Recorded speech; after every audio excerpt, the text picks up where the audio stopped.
po kayong lahat. Nice to.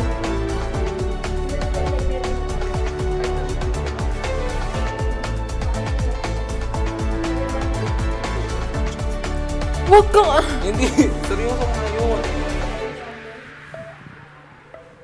Cameras?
Typhoon Uwan makes its presence felt, lashing northern Luzon with powerful winds and torrential rains. Business leaders report 4 trillion pesos lost to corporate fraud nationwide. President Marcos orders vigilance against possible cyber attacks. Cebu appeals for volunteers and heavy equipment to aid flood-affected communities.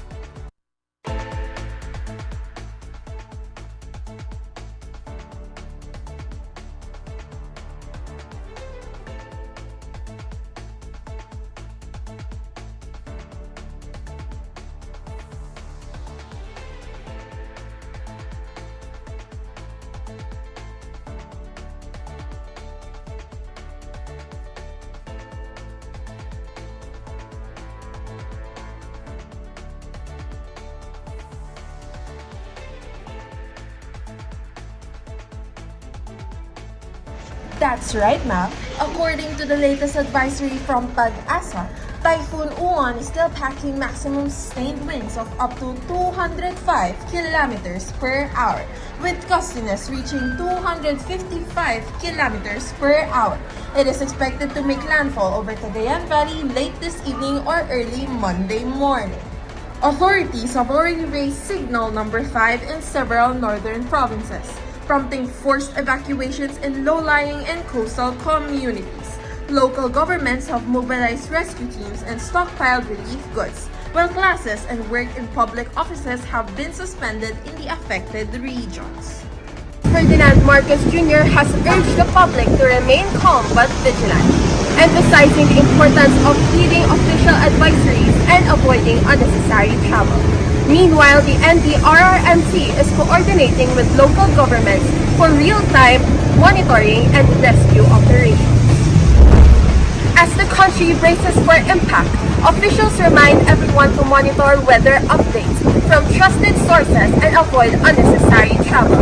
Once again, that's Typhoon Uwan, the strongest storm to hit the Philippines this November. Thank you, Dea, for that detailed report. We will keep monitoring the situation and bring you updates as they develop across the regions.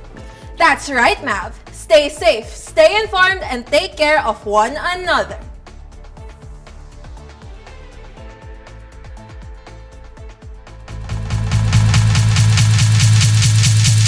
Another time, not from nature, but from within the corporate world.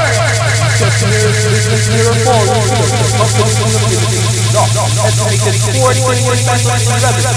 The fraud and corruption activities. Industry leaders point to weak digital systems, poor audit, lack of training and factors. 4 trillion pesos? That's a massive joke. That's almost equivalent to the country's total annual budget. Exactly, and experts warn that these losses could slow down post-pandemic recovery efforts and reduce investment confidence. Good morning, Mav and Dea. Following recent concerns over financial fraud, President Bongbong Marcos has also ordered heightened vigilance against possible cyber attacks. The president emphasized that with the rise of digital transactions, both government and private sectors must strengthen cybersecurity systems. Marami tayong measures na ginawa because the public spending now will be increased, and to make sure that by the end of the year that the levels of public spending are according to our original plan. So mababawi natin yung nawala sa third quarter.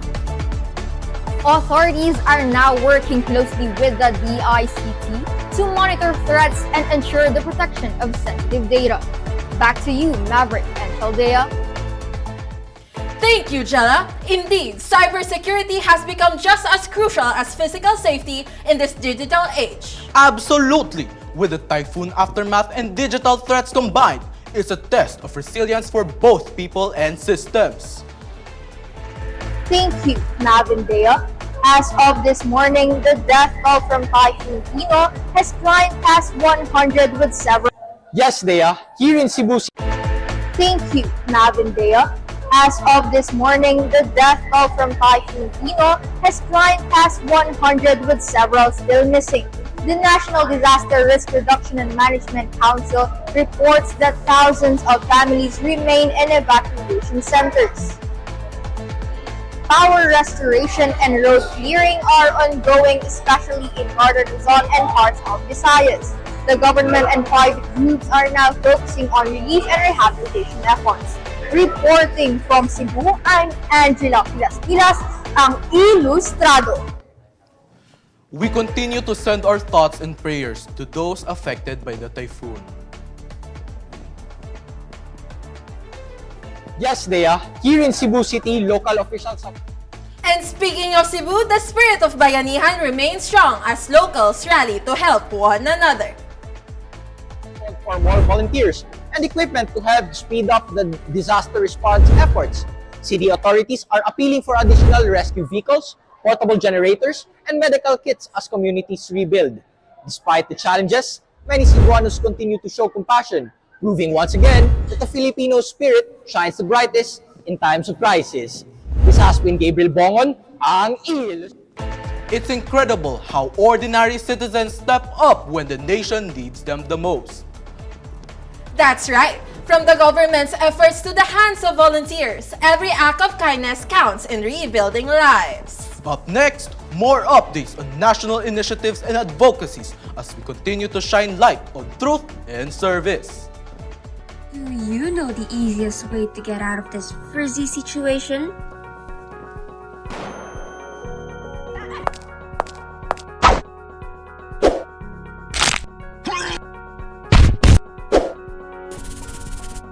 Cause I do. With Dove Dermacare Scalp, it keeps your hair smooth and nourished with no compromise. 100% anti-dandruff, 100% care. Switch now to Dove Dermacare Scalp. Hindi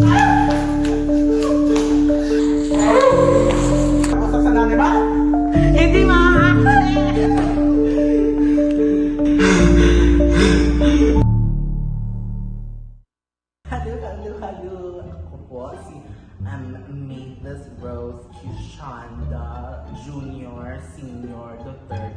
Patumbakan. Tapos like, meron akong apat na anak. At today, may na-discover ako. Kaya tumubo na ba ako doon? I think ang tawag sa kanya, like, internet. Kasya ba yan? And yeah, okay lang siya. Nakaka-post ako sa Facebook. Nakakanood ako ng kahit ano sa YouTube.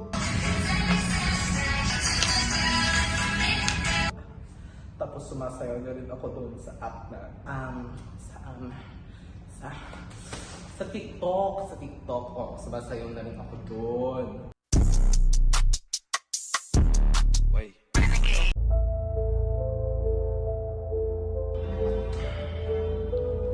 Gay people should exist normally. Hindi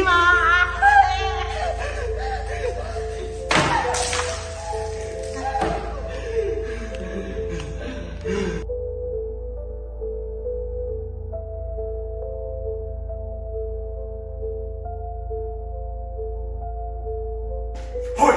Angela, matumbakan! Sino yung kausap mo? O, kanina pa, Angela. Si Monica, narinig ko, ha? Ano pa nga? I'm just talking to my friend, okay? Ganyan ka na makipag-usap sa nanay mo? Ikaw naman, Lucas Batumbakan. Bakit, mama? Anong pinapanood mo? Kasi buong araw...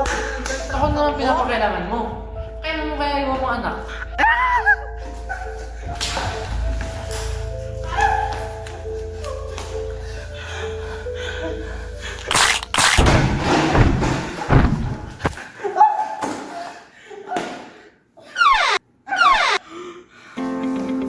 Ma, everything is fine. We are digitally safe children. Unang-una, tama si Angela. Nag-research na ako dito ng career pass ko. At yung video na yun, online class lang yun Sino yung si Monica? Hindi ko pa yung narinig, Ma, ito si Monica. Ito yung matagal ko na kinukwento ng kaibigan ko sa'yo. Paano ko malalaman paano pinag-chat nyo? Hindi mo naman sinasabi sa akin. Ma, hindi mo na need bantayan yung chance namin. As a parent, it's okay to be protective. Pero deserve din namin ng mga kids mo ang data privacy.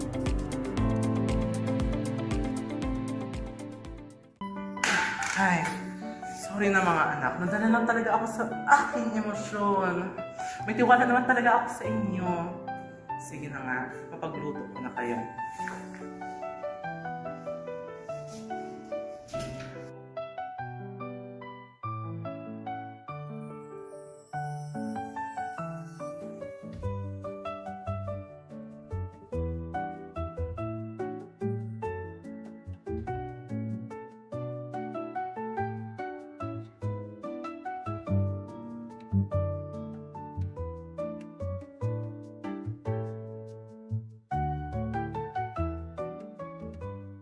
And that concludes our main headlines for today. Silipin naman natin ang iba pang kaganapan sa bansa. The Department of Social Welfare and Development is calling the public to stop using disabilities as a form of entertainment or trend on social media. Assistant Secretary Irene Dumlao stated on November 4 that imitating persons with disabilities is already a form of mockery that reinforces disrespect and discrimination towards the concerned vulnerable group. The DSWD spokesperson supported the call of the National Council on Disability Affairs opposing the Emily Blind prank trend on TikTok, encouraging netizens to fake blindness for cash prizes. As announced by NCDA, these trends diminish the gravity of what it means to acquire a disability or fight through illness. Despite appearing harmless or humorous, these videos make fun of actual fundraising efforts of PWDs and their families, who struggle financially to access care, rehabilitation, and support. The videos ridicule disabilities violating the Republic Act No. 9442. Under the law, acts that ridicule, vilify, or humiliate persons with disabilities are strictly prohibited and may result in criminal liability. Dumlao also encouraged the public to report to the NCDA any form of content that mocks people with disabilities. The spokesperson urged the public to use platforms to promote inclusion, raise awareness, foster respect, and help persons with disability to overcome the barriers that hinder their full participation in society. Following up on Typhoon Kalmegi, or referred as Typhoon Tino, the Social Security System announced that those impacted by the flood in Cebu Province may avail of the Calamity Loan Program starting from November 6, 2025 to December 5, 2025. This program provides immediate financial assistance as support and recovery efforts are ongoing throughout the region. SSS President and Chief Executive Officer Robert Joseph Montes de Claro said that the Calamity Loan Program provides eligible SSS members in Cebu with quick access to emergency funds for essential needs. Under the CLP, qualified members are able to borrow up to 20,000 pesos at an interest rate of 7% with a repayment period of 24 months. These applications can be submitted online, and once approved, loans will proceed directly to the enrolled account. Furthermore, SSS also activated a separate calamity loan program for members who were hit by the tropical storm Ramil in Rojas City and in the municipality of Sigma in Capiz. Eligible members who live or work in these areas may apply for a calamity loan from November 5, 2025 to December 4, 2025. CEO De Claro addressed that these calamity loans act as a bridge to speed up recovery and help members cope. To another issue, students from the University of Santo Tomas protested the National Task Force to End Local Communist Armed Conflicts, or NTF-LCAC, participation in a forum titled Preventing Terror Grooming, the Philippine Experience. According to the chairperson of Kabataan Party List, Ray Manuel, the event would only be an avenue to red tag student activists. He claims NTF-LCAC and other government agencies are labeling legal progressive groups as part of terror grooming to damage their reputation. The task force claims activist groups like Kabataan Portalis are recruiting people for the Communist Party of the Philippines and the New People's Army. It has opposed the Human Rights Defenders Bill, asserting that it would protect groups labeled as communist fronts. Manuel stated that letting the NTF-LCAC inside the university would restrict open and democratic discussions. Meanwhile, Carlos De Gorio, a political science student, said that the government should shift its focus on more significant and urgent matters rather than pursuing minor offenses. As the nation continues to recover from recent calamities, conversations on climate action are once again taking center stage, reminding us that what we do today will shape the generations of tomorrow. That's right, Mav. In this segment, we turn our focus to science, stories of compassion, and yes, even the lighter, stranger side of the news. Coming up next, Beyond the Box Stories, Beyond the Ordinary. Let's turn it over to Clara for her report.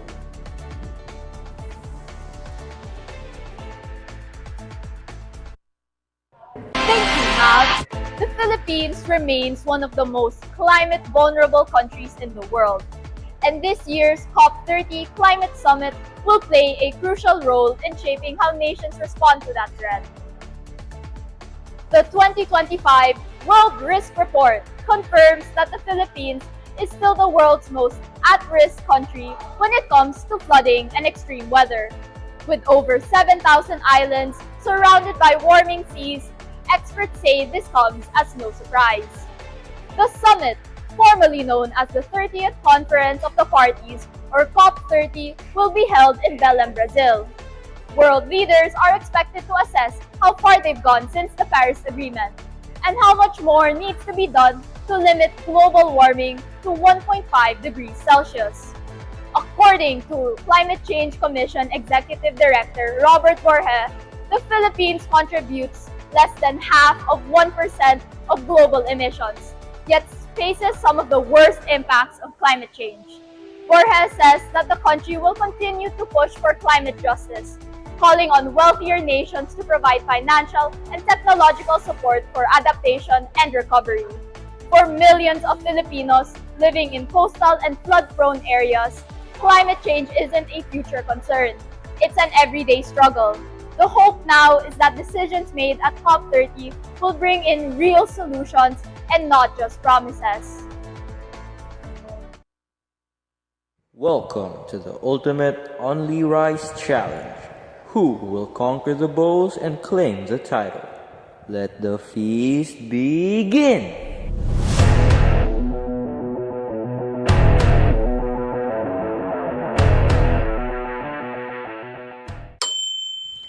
Look at that. Contestant B is taking the lead, but contestant A is not giving up.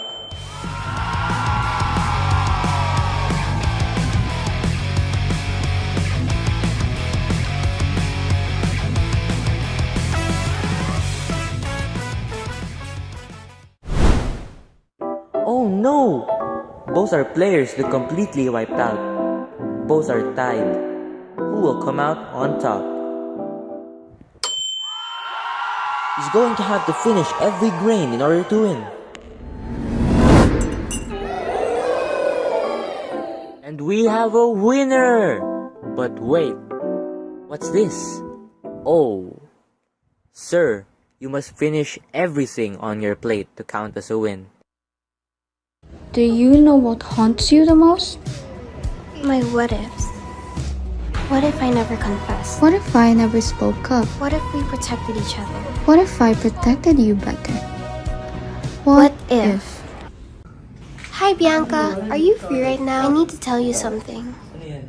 You're genuinely one of the nicest people I know. I like you a lot.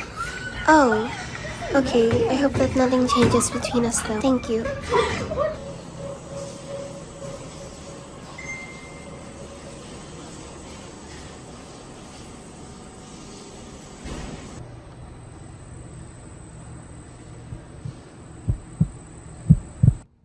One post, one click. That's all it takes to turn trust into torment.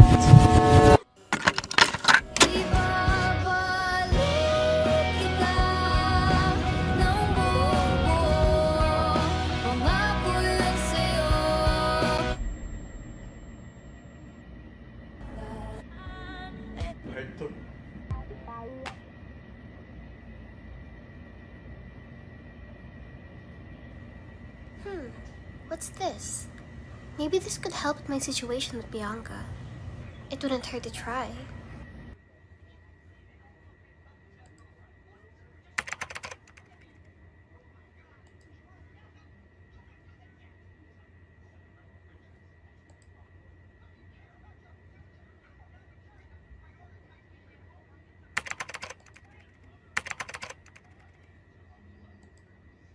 Hi, my name is Eva. How can I be of assistance? I don't feel okay. What should I do? What happened?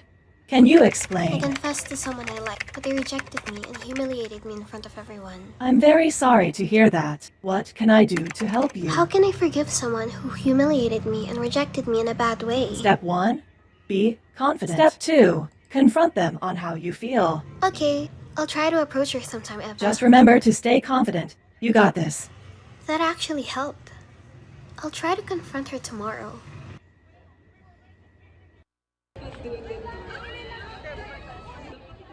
Step 1. Be confident. Hey Bianca, can we talk? Step 2. Confront them on how you feel. Oh, it's you. What do you want? I just wanted to say that what you did really hurt me. I just wanted to understand why. I don't know.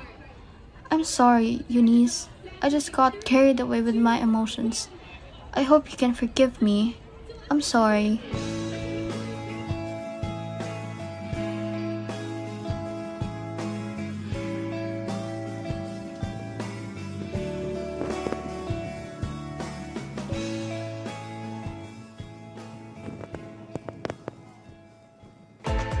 Let's hope COP30 delivers genuine action, not just words. Now let's turn to a very interesting story you wouldn't want to miss. Thank you for that, Dea. Now, let us move on to our next story. A police officer's act of compassion has become the talk of Tabuk City, Kalingan, and across the nations. Police Lieutenant Colonel Jack Ango, the city's police chief, is earning praise for helping a single father who was caught stealing baby milk for his child. The incident happened on October 30 at a local supermarket, where the man, unemployed and raising his child alone, was detained for allegedly stealing a 1.7 kilogram box of infant formula. Reports say that the father had lost his job after a construction project ended, and his wife had left him shortly after. Instead of pursuing charges, Lieutenant Colonel Ango personally paid for the stolen item, preventing the father's imprisonment and giving him another chance. The act earned him commendation from PNP Acting Chief Lieutenant General Jose Melencio Nartates Jr., who lauded Ango's malasakit while still upholding the law. The case was documented properly before the man's release, and community leaders praised the move as a humane approach to policing. What began as petty theft has now sparked a national conversation on whether mercy and justice can truly go hand in hand. And finally, here's a story that's both strange and a little sad. A woman in France has been fined over $1,400 because her cat kept visiting her neighbor's property. Here is Jella to report. The 70-year-old owner Dominic from France's Herald region was shocked to receive the penalty after her cat Remy was accused of leaving paw prints, urine, and even feces in the neighbor's yard. The court sided with the neighbor, ordering Dominic to pay 1,250 euros, about 80,000 pesos, and warned that if Remy crosses the fence again, more fines could follow. Dominic told Le Parisien newspaper that since the verdict, she's kept her cat locked indoors, but Remy has become restless and aggressive. She called it a kind of imprisonment, a double punishment. The case has drawn attention from animal rights groups who argue that cats have a natural instinct to roam freely and that penalizing owners for their pets' behavior might go too far. Whether it's about neighborhood peace or feline freedom, one thing's certain, curiosity can be expensive. Oh my god, that is so embarrassing. And they were looking at me for all the wrong reasons. But that was 2 days ago. What's that smell? Oh, that's just me. Bench Daily Scent, providing that fresh scent and setting the mood you want to feel. fragrances for him and for her.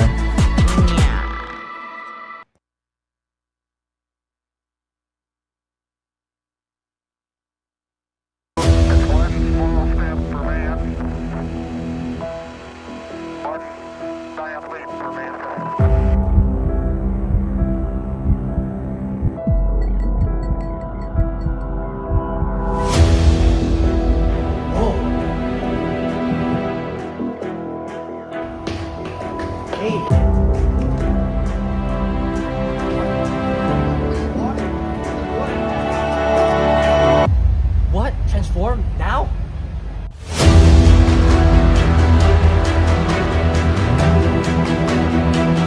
Sorry!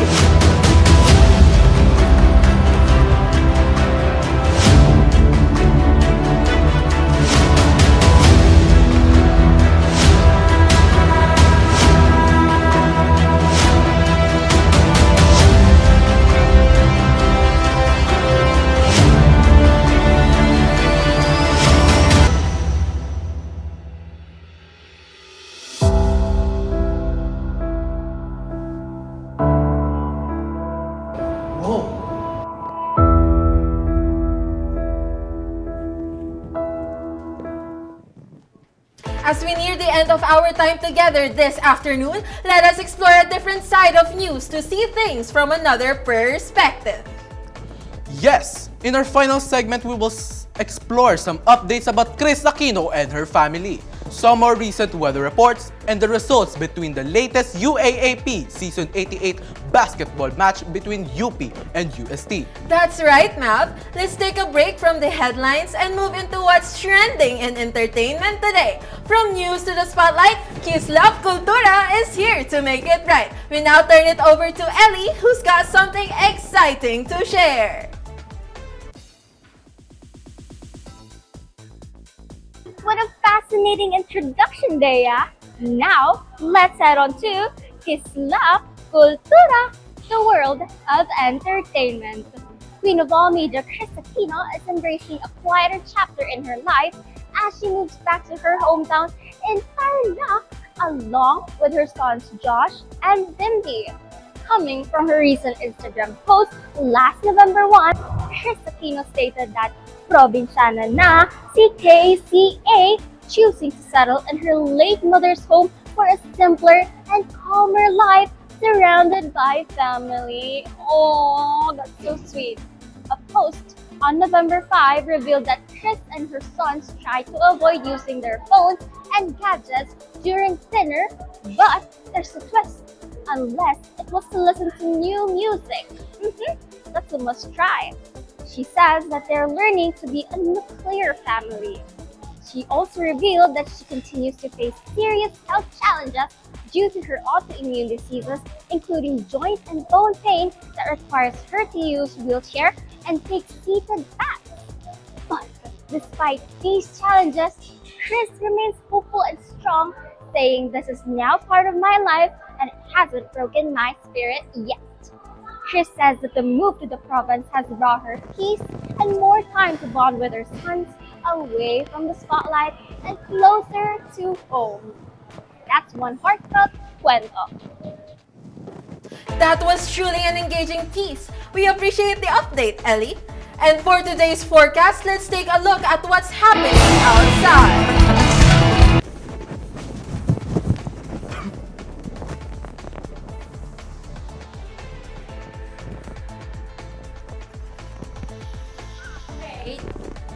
Rain or shine, Filipinos stay ready. Pero ngayong mabilis mabago ang panahon, mas kailangan nating maging alerto. I am Quincy Reyes, and before you step out today, alamin natin ang galaw ng kalangitan. As of this hour, a low-pressure area LPA east of Eastern Visayas continues to slowly move westward. It is currently generating a moderate to heavy rains and thunderstorms over eastern Visayas and parts of northern Mindanao. Meteorologists are monitoring the system closely as it has the potential to develop into a tropical storm within the next 24 to 48 hours.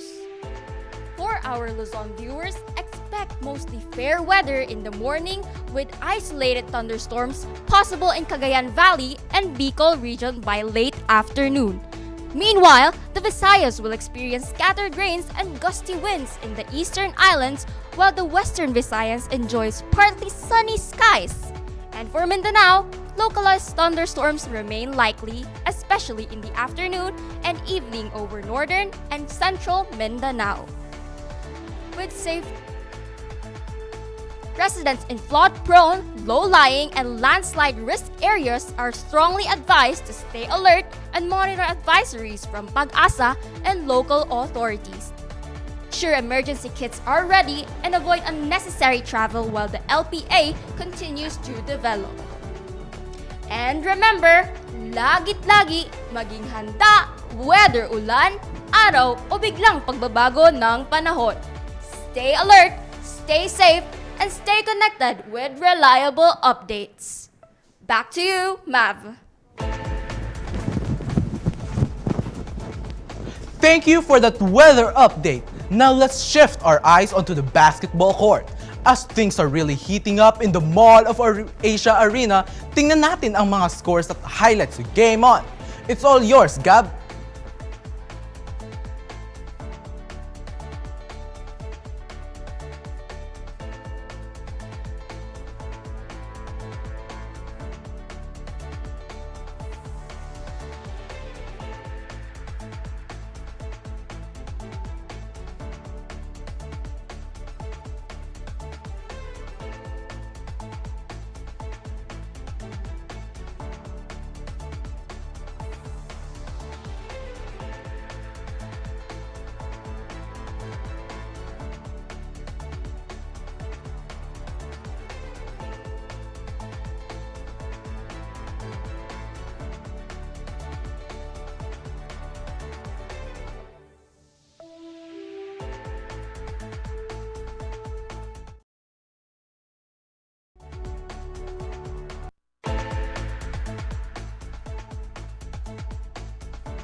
Thank you, Mav. In the ongoing UAP Season 88's men's basketball, the UP Fighting Maroon secured a nail-biting 89-88 victory over the UST Growling Tigers, keeping their position as solo second in the standings.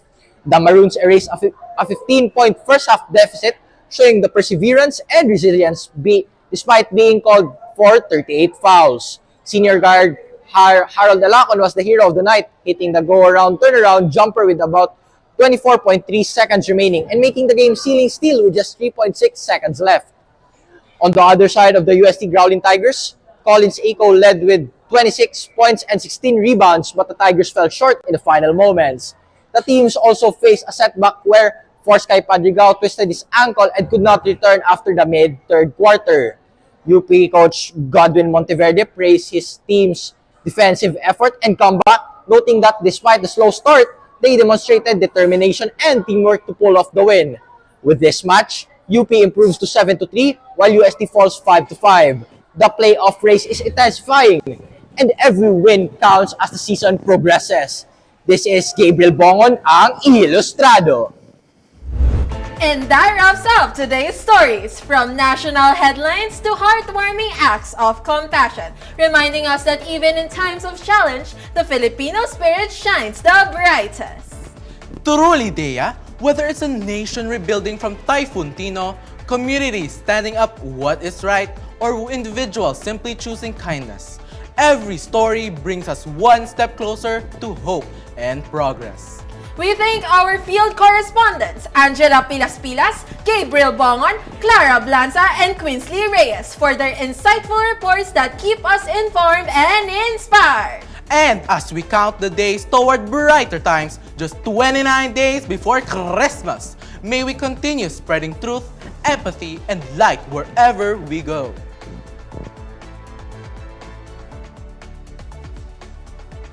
This has been Chaldea Kate Bularan, reminding you that every story is a chance to make a difference.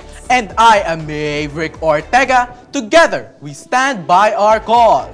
Tungo sa katotohanan para sa kinabukasan!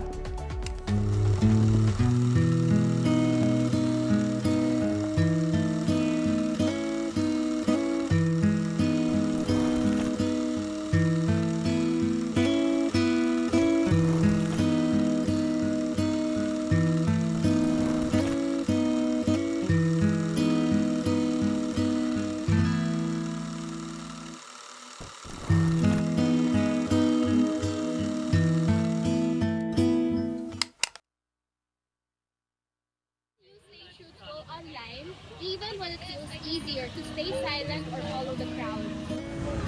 Well, in this digital era, I've noticed that a lot of influencers, they've been manipulating or lying to their audience in order to gain followers. And there are many victims here that they're not able to speak up. And it's because of this that I realized that even though that there are many people out there that lie, there are also people out there that speak the truth. I've seen that many people, they fight for what is right and they help speak up for the victims who cannot. And it's through this that I find the courage to speak up and to speak the truth even when others choose not to.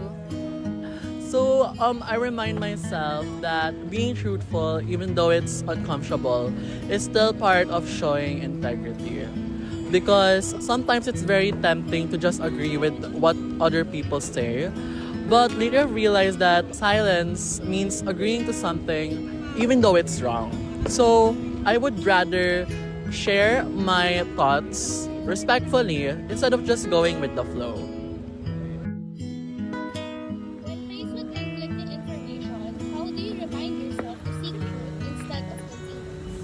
I remind myself to seek truth and not convenience by always reminding myself that if others were to know about that issue from me, I would most likely want it to be the truth, yung katotohanan, and not just fake rumors or false informations, but the truth itself, to also avoid the spreading of fake news, and so that it would not be just for my own convenience na gusto ko lang mag-share ng chika. I remind myself by a question that if everyone is saying false information to others, who would say the truth? Who would be the truth? Who would be the lie? So for me, that is the question that inspires me or motivates me to share the truth to others. Because if I'm not the one who's going to do it, who's going to do it?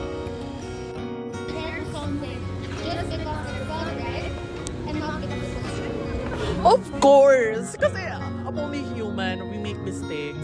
And yes, I've done that a lot of times before. Like, I would always share something without fact-checking it because it aligns with what I believe and it aligns with what I feel. But later I've realized na it wasn't it wasn't true, it wasn't real. So from that point on, I've learned the importance of verifying it muna before sharing it. Kasi, and also, I've learned that I should not let my emotions control with what I post online. Thank you. I think ayoko talaga maging plastic, so sasabihin ko yes. Pero in like very personal issues like yung mga chismis online, sa mga bagay like celebrity chismis, I'm very like gullible to share stuff to my friends. Pero when it comes to personal or societal issues, I'm very open to others' perspectives, and I am very open then to think correctly kung ang issue ba na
Does your action on social media truly show the kind of person you want to be?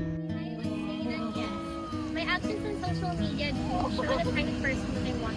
I really want to showcase that I have a good heart and I want to spread kindness. I think we become a better person if we just practice being ourselves and not trying to forge this imagery around the other people. Like Sometimes I post a lot or sometimes I don't. It actually depends on the time, and I think it can reflect on my personality on how I'm like an ambivert. How do you respond when you witness lies or hate being spread online?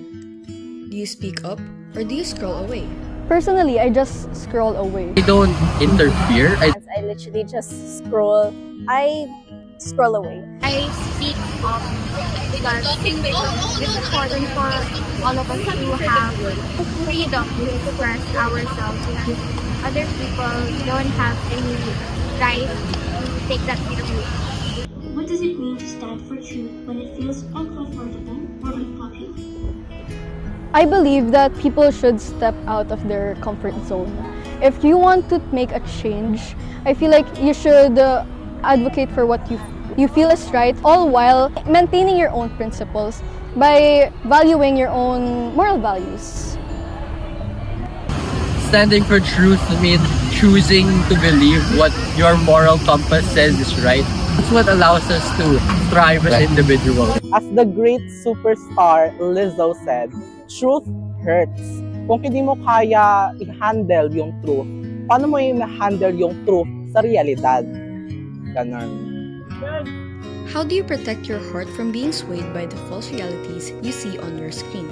I'm gonna take an example for those AI videos of, let's say, an AI video of a Lola asking for money and stuff. Obviously, that would make me emotional and would make me want to believe what I'm seeing on screen. But I take the time to analyze and search up, for example, video, try to look closely, read in between the lines if it's real or not. Just because it hits you hard or it touches your feelings, it doesn't mean that it's correct already. How can you use what you've learned about truth, media, and ethics to make the online world a little more kinder and more genuine? I've learned that we should always think before we speak. To spread kindness. We deserve to express ourselves. Kakasabi lang ni Sir, free speech is not absolute. Hindi sabihin may masabi ka lang sa internet, wala siyang consequences. To become digitally responsible and to have an etiquette. And with these Veritas principles, I believe that this greatly disciplines and shapes me as a person, as well as my own perspectives about certain things.